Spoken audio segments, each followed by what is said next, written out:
What to do in weak markets? Everybody's panicking. They're selling, they're blaming their favorite YouTubers. They are screaming and kicking, and they're angry and they're broke. What do? We follow our system. So you go back to your system, go to your weak markets checklist.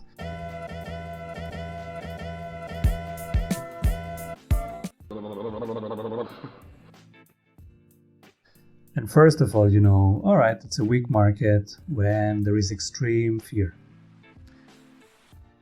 And if there is a prolonged fear, at some point there will come capitulation. So stay cool, don't buy the dips. Stay cool in extreme fear. Wait for fear to move down into extreme fear. Everything below 15, 14, 13, 10. 10, we had this last week. Everybody was capitulating. Everybody was selling their Bitcoin in extreme fear. And so this is when you keep cool and you follow your checklist. So first, the mindset is emotions out. When you see everybody emotional and you start getting all these messages, keep cool, delete the messages, don't overreact. Just follow your system. So you go back to your system and it says that in the weak market, which is the fearful episode, and it's the bear market, you check for resilience and you gradually accumulate.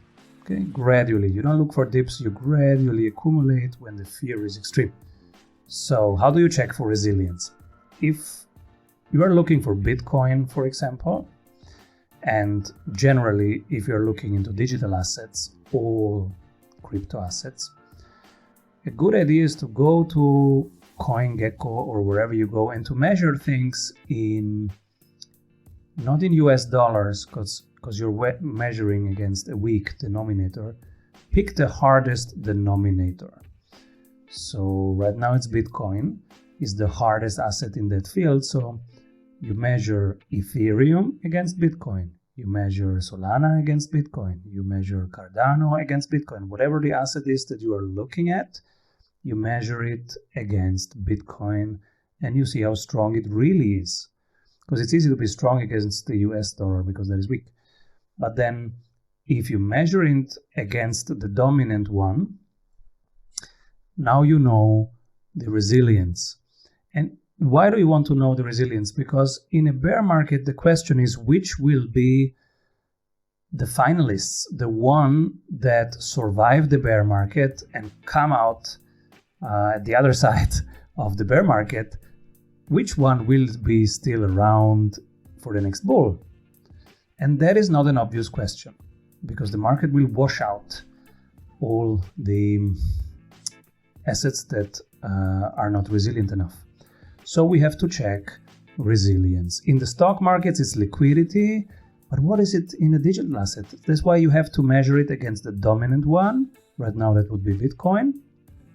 Might be something else in the moment when you watch this. So you might have to measure it against something else. Ethereum, Solana, something completely different.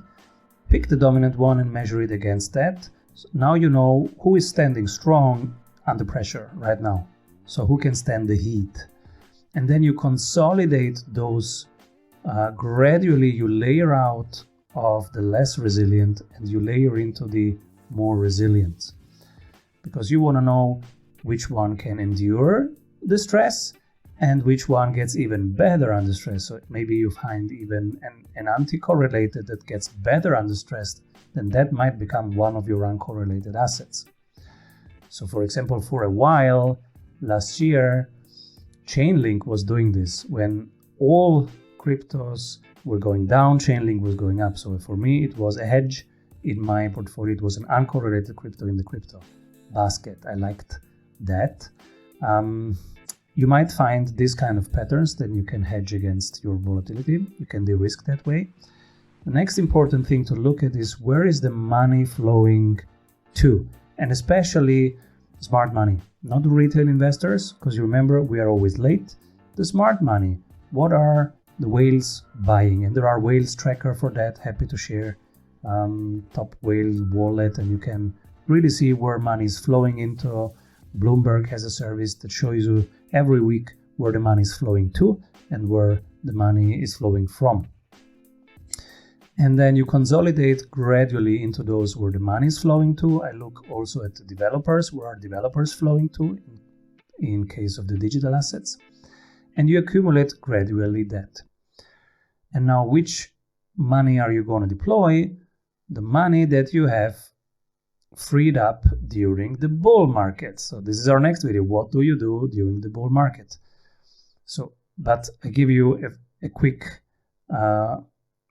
preview. This money will come from your winners of the last bull cycle, but only if you learn to be a disciplined seller. What if your business would run well even when you are on vacation? Discover how 1,600 business owners have regained their freedom using the Strategy Sprints blueprints. How they enjoy living their dream and watching their business scale.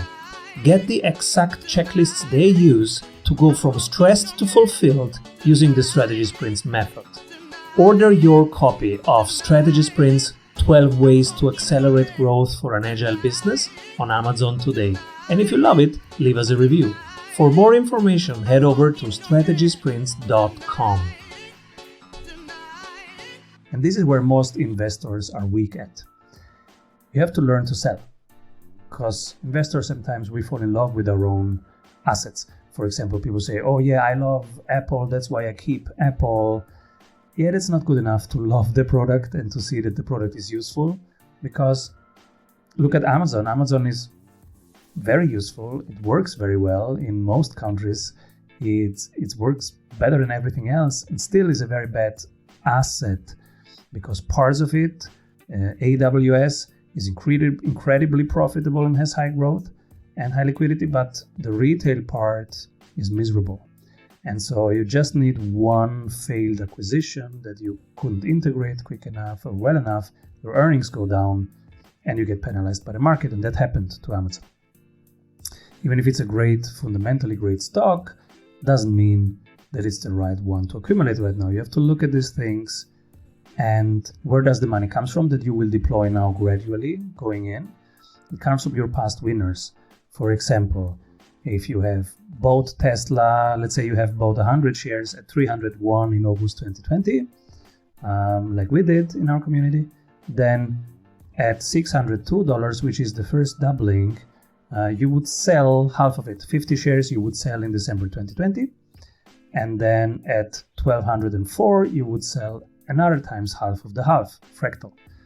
And so you have now your profits, you let the rest run. And in November 2021, you would have sold, like we did, the other 25. And then in whenever, this didn't happen yet, but whenever it would double again to 2,408, you might sell 12.5 shares according to this system. Whatever the system is that you decide for yourself, pick one rule, your percentage. When this happens, then do this, write it down, and then just follow it against the emotions, okay? Independently of the emotions around you. You have picked this because you believe in this system and you have reason to pick that rule. And now you just do it. When everybody is emotional, you follow your rule. This is what to do in weak markets. So when everybody's panicking, you know you are in a weak market, go back to your checklist, the rules that you have defined, and just follow through your rules and then close it, and don't watch too much the charts and don't watch too much the news, especially not the news. They're usually not nurturing. They're just here to emotionalize you. They're not really here to inform you. Your system is here to inform you. The news, not so much. They are done in order to maximize view time and attention. And so they get their attention by emotionalizing you. Your system is what is really here to serve. That's why spend more time on your system than you spend on consuming the news. And the news will come through anyways in TradingView, because you will see what happens. Like yesterday, I saw that the monkeypox exploded because my health stocks exploded without watching the news. Okay, so this is what you do in weak markets. Hope this helps you. Keep cool, keep rolling, and following your trusted system, because this is what you need to take your decisions the right way so they serve your portfolio. Hope this helps. Let me know what you need next. Keep rolling. If you want the how-to guide on running a resilient and agile business, get the book Strategy Sprints, 12 Ways to Accelerate Growth for an Agile Business. It offers the step-by-step blueprints to elevating your marketing and sales.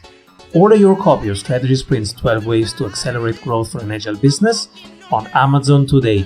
If you love it, leave us a review. For more information, head over to strategysprints.com.